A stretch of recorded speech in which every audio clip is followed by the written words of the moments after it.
I guess probably the first guy I met when I came to Nashville, who knows when that was, a long time ago, mid-90s, and doing writers' nights and waiting in line to just get the opportunity to get up and play one song. And we met then and became friends, and thank God for his friendship, family, and Marla, God bless you for just being you. It's amazing. This song, I just found out today that her 6-year-old daughter, I guess, was pregnant.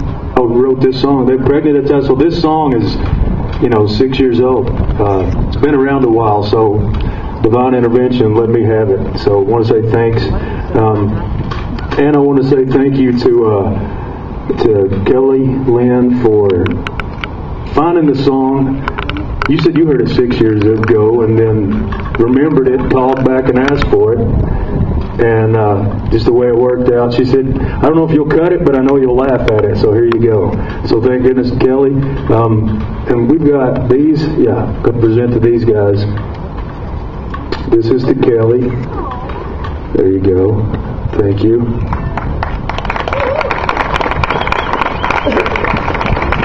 You got it. And then hearing the song, and the demo was really bad, and we couldn't really hear through it. Casey's singing on it. The guy that heard all the way through it and made it a hit, I believe, is Ted Hewitt. So I want to say thanks to Ted.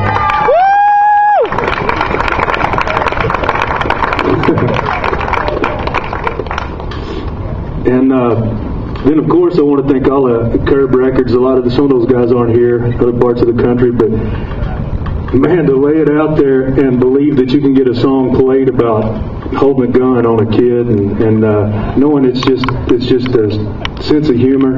And so, I'm not sure who else here from the label. Is Rocco here? No, Rocco's not here. Jill? You're the only one. All right. Carson James. Promotion staff. Getting it played, you guys. There you go. And then as far as the other guys aren't here, a lot of folks aren't here. So I know two that are here that I want to give these plaques to that made me realize. I always said the first time I heard the song, it made me think about kind of where Country Boy Can't Survive meets Butterfly Kisses. Kind of made it an original idea.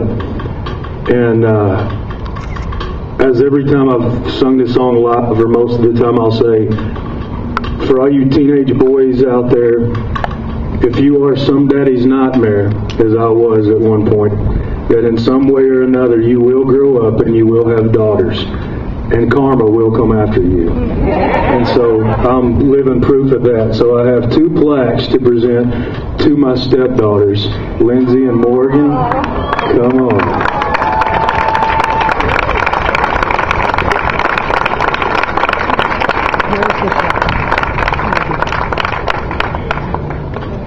This is Lindsay. This is Lindsay, the twins. This is Morgan. So for them, watching you was Elijah. This is and this guy right here. Thank you guys. Thanks y'all. BMI, thanks Jody. I guess we just need to hear from the man of the hour, Casey Beathard. Casey, come on up here.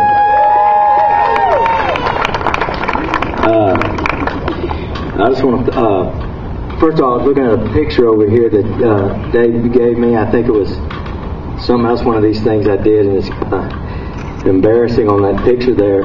I guess it was some other fancy formal occasion, and I got the same shirt on. It was kind of embarrassing. But, I just want to thank God and my family for, it's the reason I do what I do, and they inspire me. And I want to thank someone that didn't get to come up here needs to be up here, because this couldn't happen without Marla. Come on up here. She's one of my best friends in the town, and when we get together, we'll write whatever, just because of whatever. and she's the reason this song happened. And I don't think it's 6 years old either.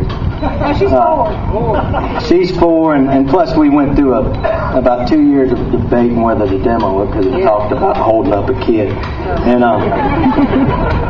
anyhow, thank you, Tree, Terry, Troy, Mike, Walter, Abby, Gina, Greg.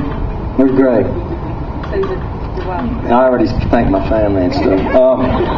BMI, thank you for everything, and it's I don't know. It's been great. It's been a great last little while, but mostly really it goes back to Rodney. He and Ted have had, like you mentioned earlier, just a great relationship that I really admire that for him to stick to what he did. This guy's been around for a long time doing this, and when things weren't, long time doing this, hacking away at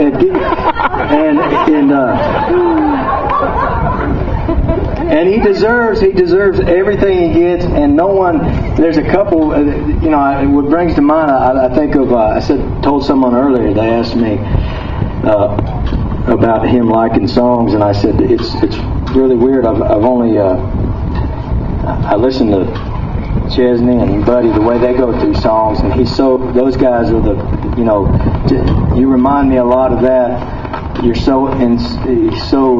connection between him and his audience, he knows who they are, and I just don't hear many songs he picks or does that I don't get, and I really appreciate him just sticking to what he believes in, because it was a uphill from the start with this, again, the song with the gun in it, and he goes out and plays it and finds out that's what his audience likes, and records it, and he knows who he is, and I really, really appreciate it, and thanks for everything, and you and Ted and the label and Carson and Kelly for making him cut this song.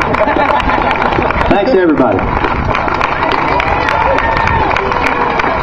Do you think Marla ought to say something? I think she should. If I had to, Marla ought to.